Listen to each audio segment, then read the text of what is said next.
Fethu. Hey mfethu. Ngaphile. Siyaphila. Khona mfethu ngikhona. Hey. Kuhamba kahle kuwena? Siyancela. Hey ngikhona mfethu ngikhona. Yeah. Sanibonani.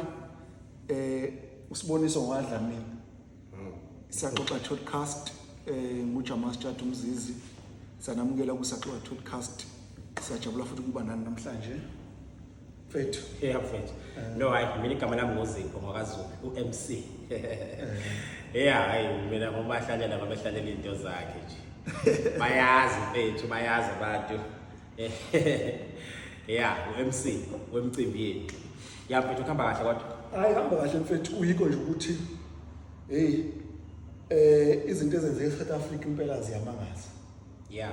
Izinto ezenzeka eSouth Africa ziyamangaza. Sesayithinta indaba yezinto ezenzakalayo abantu abazenza ngenxa yothando. Yeah besikhuluma ngayo. Sike sakhuluma ngayo. Besakhuluma ngayo. Kodwa futhi iyabuya le ndaba. Iyabuya le ndaba. Ngicabanga ukuthi ake siyithinte ngoba isemehleni abantu nje kuyimanje. Noma sinesigxile kakhulu kuyo kodwa nje ake siyithinte le ndaba. Indaba kaDr Nandipha. Oh yeah. Indaba kaDr Nandipha benothabo Bester ukuthi uthando ungakanani lolu. Uthando ungakanani lolu ukuthi a career woman, I mean uyakhumbula ukuthi njengoba ngihlale ngisho ukuthi njengawe nje obuye university, you spent so many years in university. Yeah. Nayo lengane lena uDr Nandipha ingane phela ngoba mncane kimi. Yeah. She went to tertiary. Yeah. Spent more than 5 years. Yes. Efundela ukuthi naye be right nakekela i-community. Yabona akabe right yabe grade nani. Yeah. Uwafunda waqeda wenza yonke into wasebenza untweni obesenza iDinville aqala khona ukusebenza esibhedlela iDinville. Yes. Uphumelele. Yeah. Kodwa manje nakho futhi useyithola manje uboshiwe wasejele manje. Naluthando lombamba lomoshela i-career yakhe. Yeah mhlawumbe ukuthanda umuntu mfethu kuhlukile. Mhlawumbe abanye abantu banalolu uthando lolo lokuthi kungafa ngisho umuntu uma mina sengithanda omunye umuntu kungamane kuma impilo zabanye abantu because mina I'm in love with someone else. Futhi akume zonke impilo zabanye abantu akume ngisho imoto emgwaqeni because mina I'm in love. Yeah isho njalo lento yakhe. But ke ibhlungu mfethu ibhlungu ngibuka amasaje amaningi ibhlungu mfethu ngibuka ama victims alomjinto akathaba ngibuka ama victims akhe ngibuka abantu who are affected but not directly ngibuka ama families ama victims ngibuka i community around ama victims ngibuka iSouth Africa as a whole because now i victimized bebuka into enjengaleyo bese umqondo wami futhi uphinde ubuya siboniso ubuka indaba nje yeSouth Africa ngibuka indaba ye management ukuthi are we well managed thina as a country if ukuthi khona umuntu okwazi uku-escape eboshiwe mfethu escape for almost 2 years engekho efake nokuthi ushonile but akashonile ngoba phela istory city labantu laba ngo2021 noma ngicabanga 2021 yes babonakale bese sentini eWoolworths bethe yeah zabonakala ithombe lo muntu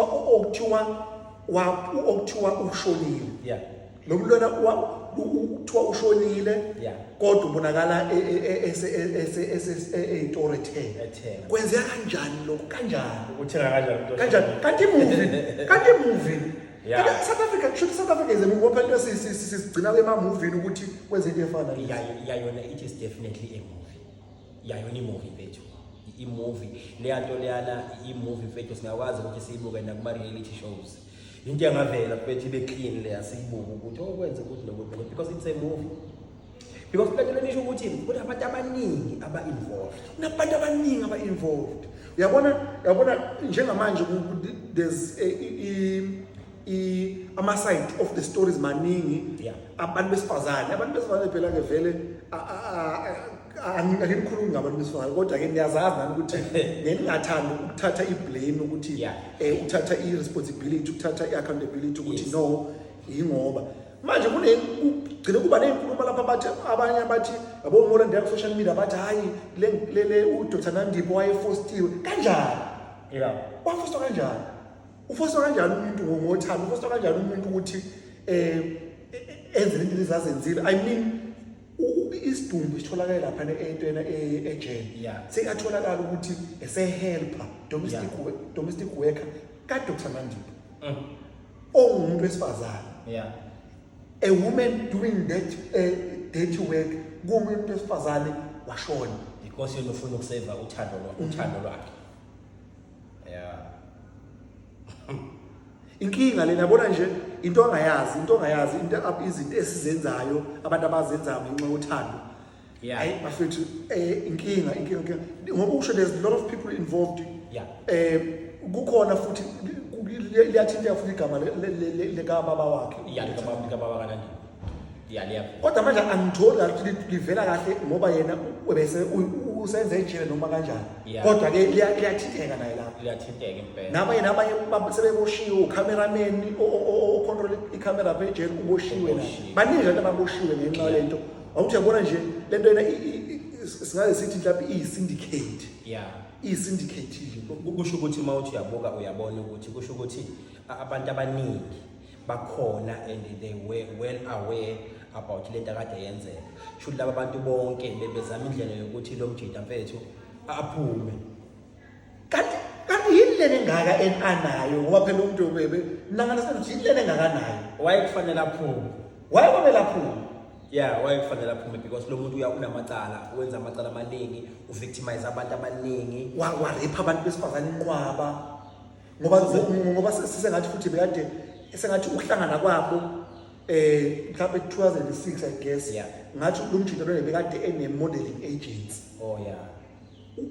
uDr Nandipha naye model baqala ukuxhumana up until mhlawumbe 2011 base balahlekelana le ngane lena uDr lona wamlandelela sikhuluma nje nomuntu oshadile uDr Nandipha ushade kwamagudumane njengoba phela isiphosi ebizwa amagudumane phela isibongo sasemzini esakhe ngathi usekeleni njengoba bakhe ngibonile umagudumane sasemzini hayi kwaBest umuntu yena uBest uwoshiwe nje umuntu yena uDr Nandipha uye omlandelayo uyolandela umuntu yena uBest emlandela ejele ezaba ukuthi bexhumana sengathi futhi baxhumana ku-Instagram somewhere lapho ku-social media ukuthi bagcine should uthando labo laselibuya futhi sebuya ngamandla-ke until benza ama-means yazagcine ephumile futhi-ke into ongayazi ukuthi kungenzeka mhlawumbe ukuthi uBester lona khona izinto ngoba uma ubuka okay ngeke ngalandelela enye inkulumo lapha ku-Facebook khona umuntu wayecommentile nje there's some lady or very prominent ku-Facebook wayeposte ngale nto leyo then there was a comment yomunye umuntu wesifazane wathi lo muntu wesifazane kahle uDr Nandipha bekaphila impilo akangayi-afford this lady phela uDr Nandipha uyinto medical doctor futhi nje futhi ophumelele futhi ku-Instagram futhi bewumuntu nje phela nje ogcwele nje yabo nje ugcwele nje abantu yena nje bonke abantu bayamazi ovela njengomuntu oright ovela njengomuntu oright uyatravela kuze nakuphi so sengathi-ke kuthiwa uNtozane uDr Nandipha bekaphila impilo engaka-afford okay hayi ngoba kodwa nje ibingaphezu kwalokhu abacabanga ukuthi uyakwenza ngoba intozane zeyathi zathi intombazane lena yona uNandipha babefunda naye events yabona noma bengasabangani bakhe kodwa they had neutral friends yabona yonke into ilapha abahlangana khona no Bester. Even as successful as she was, kuyonke into anazo, kodwa life bekayiphila, it was too much. Yeah. Kungenzeka ukuthi the guy was funding the life. Oh yeah. The guy was funding the life. Oh yeah. Okay, izinto zenzeka emhlabeni. Yabo nje ngoba singosomabhizinisi yazi ukuthi zenzeka, inhlanhluba nayo, futhi nokuthi uthi usebenza how ukushayisana lo. Yeah. Kangokuthi kolomunye uzowathi yebo kuyenzeka kodwa ungathenga i-Range Rover ne-Porsche in a space of 2 months. Yeah. Udokotela onjalo uphumelele onjalo. But ke ngeke siyafunde phela ngoba abantu ngoba phela sinama side hustle. Kakhulu sisebenza hustlisha esayidini. So angeke ngempela ugcine ukutshela ukuthi umuntu nje ehola kangaka kwasho kwacima ngeke ukwazi ukujudge impilo. There's no way. Yeah, ngokwe income mhlawumbe ayenza lapha soke sebenza khona no because sibhizi bafethu siphusha okunye siphusha okunye ngoba siyabona impilo ukuthi idinga imali bethu impilo. Yeah. Kodwa nje ke ngiyibonga nje ngibuka mina ngibuka kuningi ngibuka le state nje ukuthi uma ngabe i state sethu sikwazi escape umuntu in 2 years time angabanjwa angabibikho kodwa edokusini abe phandle azahamba kwelinye izwe uhambe kanjani Tanzania uhambe kanjani yes Home Affairs kanjani ama-documents ngike ngayibona indaba ethinta wena futhi Home Affairs but ke angifuni ukuthi ngidiscuss manje because ngisayilandela nami ngiyacheka ukuthi benze kanjani bathole ukuthi yini le anayo emenza ukuthi abele because I'm sure bedinga ama-documents ngi-passport obviously yokuthi abe ngane. Yabona maningi ama-victims kulento ngoba kunenkulumo ethi futhi kunomunye udokotela osesoyivelile kodwa na uvela uyayivikela ngoba sengathi uyathinteka ngoba umsizile uDr. Nandipha uthi ehambe eTanzania wamnika i-passport yakhe. Kodwa lo dokotela ke uthi yena uDr. Nandipha wayitshontsha le passport.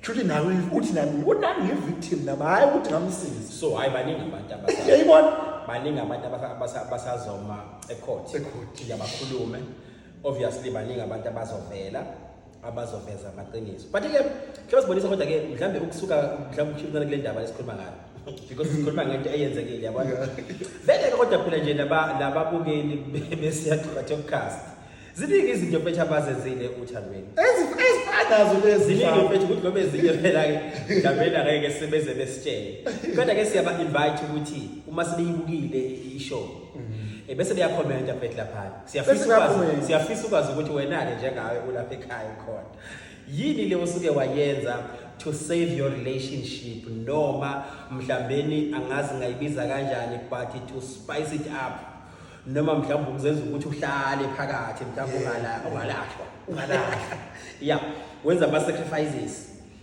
wenza izinto eziningi ezenza nje ukuthi mina nje Nkosi yami ngicela ukuthi noma ngakuthiwa uboyfriend noma ngabe ubaba kaBoy ucabangani but emqondweni wakhe I must be there futhi nje ke angazi ukuthi ngingayibeka kanjani but I'm sure baya understand hayi bakuzokala usazi nje mfethu ukuthi vele yazi ukuthi mina kade ngicabanga sibonisa ukuthi sibonisa wena do you buy flowers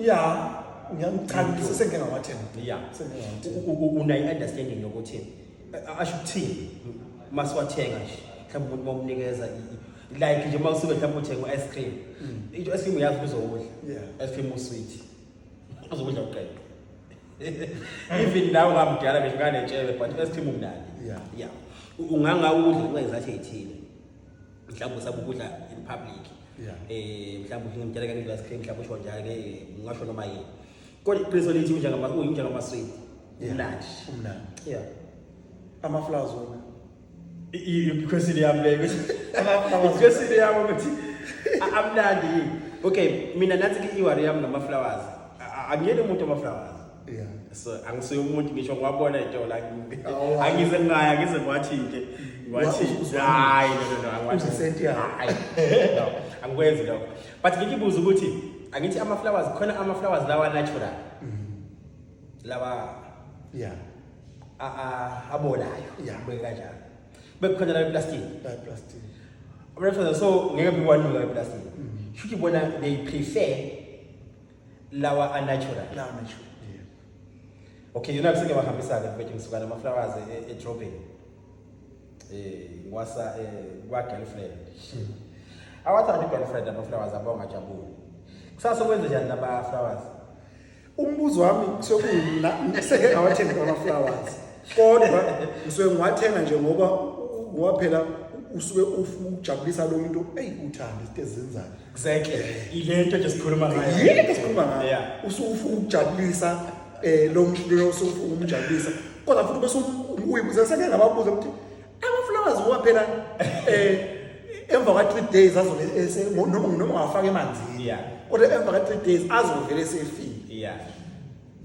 azosiza ngani yes lapho ungathenge ngemali mina wena wawanuka seyabola wase wadispose usiwanukile waba happy kodwa bayawathanda-ke lokhu bathande lokhu kwabuka bathi-ke bona-ke uma sewabeke laphana entweni yakhona sewabeke nje laphaya endlini ulokhu ewabuka nje ukuthi kuyamjabulisa uvela khulizwe mhlawumbe indaba ke bengene ngayo mhlawumbe abangani bethu whoever osibonayo akeke ngene mhlawumbe asitshele ukuthi mhlawumbe yini le ekuma-flowers mhlawumbe ngiyayiphuthisela nje mhlawumbe nami ngizohamba nami ngiwathenge mhlawumbe ngingathengela nabo bonke abangani bethu sihambe sishawudojudo sihambe sama-flowers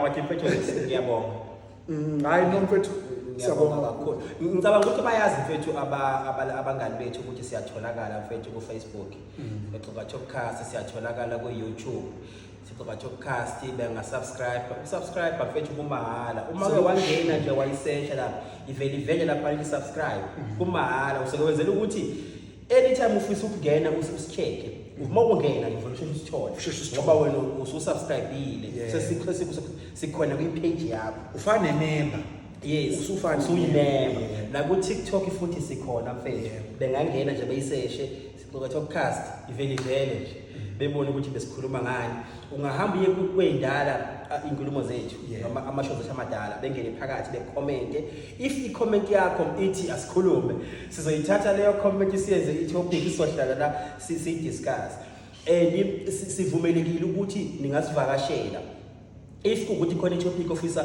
ukuhlala nathi la siyixoxe na ube khona uvumelekile ukuthi ube khona hlala lapha sikhulume ukhona hayi ukuthi siya-interviewa noma sithini ngoba sixoxa nje kanje kube ingxenye sixoxele kube mnandi sivulele ingqondo nje kahle sithole nje uyabona ukushawa umoya kwengqondo mfethu ngoba umuntu ubhizi ndoda umuntu ubhizi so manje umuntu edinga ukuhlala umqondo wakho ubuye uwenze ezinye izinto but bafethu izinto esizenza for uthando ayizinkulu kakhulu guys ayizinkulu kakhulu ziyasabisa mina ngiyazi ukuthi amashita kwi-bikers sithenge imizi sirenta ama-flat sithenga amagrosa siwahambise emakhaya senza noma yini bafethu senza noma yini and worst things esizenzayo sikwazi nokubulala ngenxa yokuthi siyathanda angisho ukuthi sibulala ama-partners whoever esibona ngathi uphazamise relationship siyakwazi ukusethe inqumo sibula lo munye umuntu because of uthando ngoba phela nokuthi phela uma ukubulala phela nesichitho uyambulala lo muntu noma ngabe yini mfethu noma ngabe uyofuna umuntu ufake isichitho ngoba usho nje usukumbulala lo futhi izinto ezinkulu esizenzayo lezo for uthando mfethu asivala mfethu ngiyabonga mfethu siyabonga guys siyabonga kakhulu niphile niqhubeke nihlale nathi siyabonga